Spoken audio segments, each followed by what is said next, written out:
Assalomu alaykum.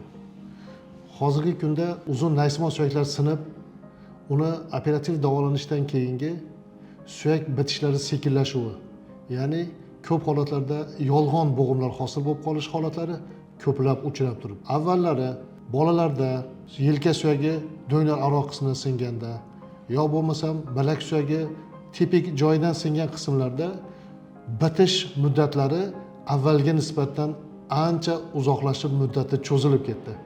Buning asosiy sababi nima? Hozirgi kunda biz o'zimizning klinikamizda uzun naysimon suyaklar sinishida ilmiy tadqiqotlar olib bordikki, buning asosiy sabablariga biri suyak mineral zichlashuvning pasayishi.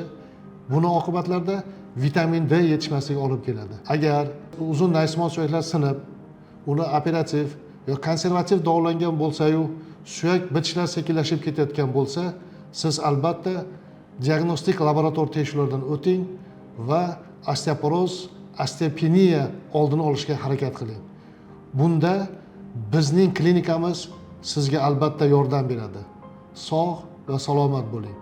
Viamed klinikasi siz bilan.